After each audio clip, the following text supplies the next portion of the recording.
things are what brings on the wrath of the Father. Right. Somebody got an echo too. So, but yeah, this when you look at it, it says, and the dragon was wroth with the woman and went to make war with the remnant of her seed, which kept the commandments of God and have the testimony. You brought out this scripture, and what else? What was the last one you brought out? It was I brought 14. out 12 and 17, and I brought out 14 and 12.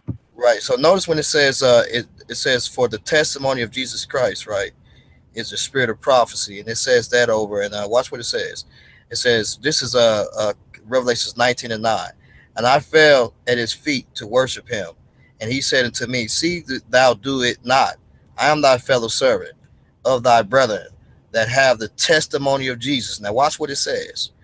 Worship God, for the testimony of Jesus is the spirit of prophecy. So when you go back, let's go back over here and jump back and look what it says. It says 14. Jump back to 14 to 12 and 17. And the dragon was wroth with the woman and went to make war with the remnant of her seed, which keep the commandments of God and have the spirit or the testimony of Jesus Christ of prophecy, because that we just read what the testimony of Jesus Christ is. So when it's talking about the prophecy there, they are going by the commandments that was of the prophecy that's talking about at those times. To prove that, let's watch and do that. So this is what they're saying. It's not talking about the 10 commandments. It's talking about the commandments according to the prophecy that was given to them that they're following in this time. To prove that, let's go over to 14, the very scripture that you went to. 14, and what is it again? It's 14 and what again? Said 14 and 12. Yeah, 14 and 12. And 12. Revelations 14 and 12. Watch what it says. Let's jump up before. Always jump up before and look at what you're reading, because when you look at it, it says, and I saw another angel flying in the midst. This is 6. And I saw an angel flying in the midst of heaven, having the everlasting gospel to preach unto them that dwell on the earth, and to every nation and every kindred and tongue and people, saying with a loud voice, fear God and give glory to him. Now remember these instructions, because these are commandments, saying with a loud voice, fear God and give glory unto him, for the hour in his judgment is come, and worship him that made the heaven and the earth and the sea and the fountains of the waters. And there followed another angel saying, Babylon is fallen. Babylon is fallen, that great city, because she made all the nations to drink of the wine of her wrath, of her fornication.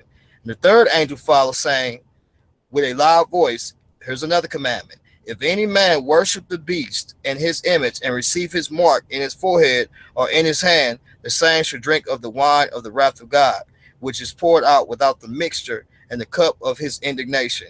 And he should be tormented with fire, brimstone, in the presence of his holy angels, and in the presence of the Lamb. And the smoke of their torment ascended up forever and forever, and they have no rest nor day nor night, who worship the beast and his image, and whosoever receiveth the mark of his name. Now watch what it says, verse 12. Key in on it. Here is the patience of the saints who I'm sorry, let me read this again. Here is the patience of the saints.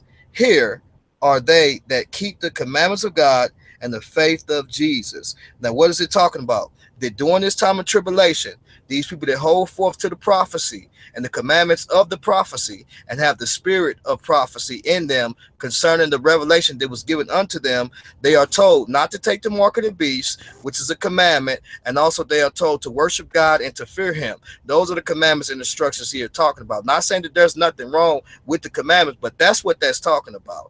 Whenever you see commandments, every commandment that we see doesn't necessarily have to do with the 10 commandments. Now, if you want me theologically to go down certain instances in the law where it says commandment and it's not talking about the 10, I can do that. But I get it in, and so we shouldn't have to go through that, because that's clearly that when you see commandment, don't always think that it's talking about the 10, even though the 10 is great. There's nothing wrong with the 10, but this is not talking about that here. This is talking about the commandments that they were given according to the prophecy.